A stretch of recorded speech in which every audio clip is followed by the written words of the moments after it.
Part time ஜாப்ஸில் முக்கியமாக இது 2 main jobs தான் எல்லா ஸ்டூடெண்ட்ஸுமே பண்ணுவாங்க. பார்த்தீங்கன்னா பார்த்தீங்கன்னா டீச்சிங்கு. நம்ம லாங்குவேஜ் டீச் பண்ணலாம். இங்கே ரஷ்யன்ஸ்க்கு லாங்குவேஜ் டீச் பண்ணலாம். இல்லைன்னு பார்த்தீங்கன்னா வச்சுக்கலாம் இந்தியன் ஃபேமிலிஸ் இங்கே இருக்காங்க. பெரிய பிஸ்னஸ் ஃபேமிலிஸ் எல்லாம் இருக்காங்க. ஸோ அவங்களோட பிள்ளைங்களுக்கு நம்ம ஃபிசிக்ஸோ மேக்ஸோ கெமிஸ்ட்ரியோ அந்த மாதிரி டீச் பண்ணலாம். ஏன்னா இங்கே இந்தியன் ஸ்கூல் இருக்குது, இந்தியன் எம்பசி ஸ்கூல்னு ஒன்று இருக்குது. ஸோ அங்கே நம்ம இந்தியன் சிலபஸ் என்னென்ன இருக்கோ அதை அப்படியே இங்கே நடத்துகிறாங்க. ஸோ அதனால நம்ம அந்த ஸ்டூடெண்ட்ஸ்க்கு நம்ம ஓரளவுக்கு நமக்கு நாலேஜ் இருக்கும், அவங்களுக்கு நடத்துகிற அளவுக்கு நமக்கு நாலேஜ் இருக்கும். ஸோ அந்த ஸ்டூடெண்ட்ஸ்க்கு நம்ம பாடம் எடுக்கலாம். ஸோ அது ஒன்று இருக்குது. அண்ட் நெக்ஸ்ட் ஒன்று பார்த்தீங்கன்னா ரெஸ்டாரண்ட் ஜாப்ஸ் ஒன்று இருக்குங்க. ஸோ ரெஸ்டாரண்ட் ஜாப்ஸ் பார்த்தீங்கன்னா லைக் இங்கே இந்தியன் ரெஸ்டாரண்ட்ஸ் நிறையா இருக்கு, அண்ட் ரஷ்யன் ரெஸ்டாரண்ட்ஸ் இருக்குது. மேக்ஸிமம் ரஷ்யன் ரெஸ்டாரண்ட் நம்மளை எடுக்க மாட்டாங்க.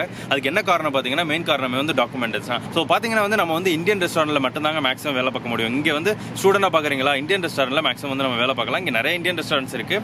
ஸோ இதில் பார்த்தீங்கன்னா ரெஸ்டாரண்ட்டில் போகிறீங்க அப்படின்னா ஒரு நாளைக்கு உங்களுக்கு எவ்வளோ மணி நேரம் வேலை பார்க்கணும்னா மினிமம் லைக் 5 to 6 hours இந்த மாதிரி நீங்கள் பார்ட் டைமில் வேலை பார்க்கலாம். அதே மாதிரி பார்த்தீங்கன்னா உங்களுக்கு ரஷ்யாவில் படிக்கிற போது பார்த்தீங்கன்னா நம்ம